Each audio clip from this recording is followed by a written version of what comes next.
عام مسلمان جو ہے وہ تو دیوانہ ہے، وہ عاشق رسول ہے، بس اس کو یہ پتا ہے کہ میں رسول اللہ سے محبت کرتا ہوں، تم مجھے جو مرضی کرو، بس محبت ہو گئی، پیار ہو گیا، عشق اندھا ہوتا ہے۔ تو آپ اب اس لیے میں آپ کو بتانا چاہ رہا ہوں، غیر مسلم بھی میری بات سن لیں، جو رسول اللہ کی ذات پہ حملے کرتے ہیں نا، اگر آپ رسول اللہ پہ جو آروپ لگاتے ہیں مختلف قسم کے، یا ملحد جو کام کرتے ہیں، میں نے پچھلے دنوں اس پر لیکچر بھی کروایا، ریکارڈ آپ لوگوں نے دیکھا ہے، ملحد صاحب کا آپریشن جو کیا، میں کہتا ہوں یار آپ کے جو آروپ ہیں، آپ کے الزام جو ہیں، ان میں اگر ذرا بر بھی حقیقت ہوتی تو لوگ تو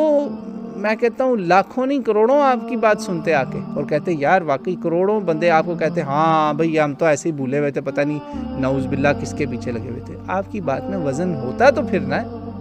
وہ دل دے چکے ہیں رسول اللہ کو، اب آپ جو مرضی کر لیں، رسول اللہ ان کے دلوں میں بستے ہیں، مومنوں کے دلوں میں بستے ہیں۔ وہ قرآن والا رشتہ ہے، عزیز علیہ ما عنتم حریص علیکم بالمؤمنین رؤوف الرحیم۔ وہ ان کو تکلیف پہنچتی ہے اگر اس چیز سے جو ہمیں نقصان دے گی، تبھی تو سارا حلال حرام ہے اسلام میں، وہ ہمارے نقصان کی چیزیں تھیں تو ہم پہ حرام ہوئی۔ جب ان کو دکھ پہنچے گا تو کیا ہمیں دکھ نہیں پہنچے گا اگر ان کو کوئی دکھ دے گا؟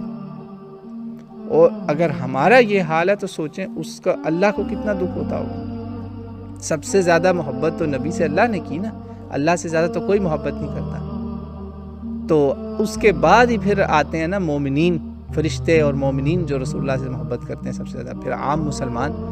تو آپ سوچیں آپ کدھر جا رہے ہیں؟ رسول اللہ کی یہ دیوانی ہے یہ امت، تو مسلمان بھی اپنا قبلہ درست کریں۔ ہر بندہ یہ بات نوٹ کر لے کہ ساری امت رسول اللہ سے محبت کرتی ہے، بس انداز مختلف ہے، کسی کا کوئی انداز ہے، کسی کا کوئی انداز ہے۔ وہ پھر ہم ڈیبیٹس کرتے ہیں، وہ ہم کرتے رہیں گے، قیامت تک ڈیبیٹ کریں گے کہ ہاں بھئی میرا انداز محبت یہ نہیں۔ اب اس لیے میری بات یہ نوٹ کر لیں میرے بہن بھائی کہ اگر کوئی مسلمان میلاد مصطفیٰ صلی اللہ علیہ وسلم as a birthday celebration نہیں کرتا، یہ سوچ کر کہ میں رسول اللہ صلی اللہ علیہ وسلم کو ایک ایسے مقام پہ دیکھتا ہوں جہاں ان کی شخصیت ایک برتھ ڈے کی محتاج نہیں ہے، تو اب آپ اس پہ فتویٰ نہ لگائیں کہ وہ گستاخ ہے یا وہ ابلیس ہے، وہ ایسا ہے وہ ایسا ہے،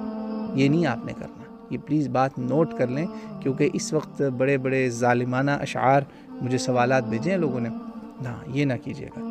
تو آپ رسول اللہ صلی اللہ علیہ وسلم کی ذات کو اس سے اوپر رکھیں، اس چیز سے اوپر رکھیں کہ آپ رسول اللہ کی ذات سے یہ کلیم نہ کریں کہ صرف آپ کو ایکسکلوسیولی محبت ہے، باقی امت کو نہیں ہے۔ عرب و عجم رسول اللہ سے محبت کرتا ہے، یہ امت رسول اللہ کی دیوانی ہے۔ تو اس دن کم از کم جو مسلمان بھی منائیں، سیلیبریٹ کریں، یاد رکھیں کہ رسول اللہ صلی اللہ علیہ وسلم کی ذات مبارکہ اس ایک دن کی محتاج نہیں ہے، اور جو نہیں اس مطلب جو آپ کی طرح نہیں سیلیبریٹ کر رہے، خدا کے لیے یہ نہ سمجھیے گا کہ وہ رسول اللہ سے محبت نہیں کرتے، یہ پوری امت کرتی ہے، مسلمانوں اور غیر مسلموں سبھی کے لیے پروگرام یہ پیغام ہے۔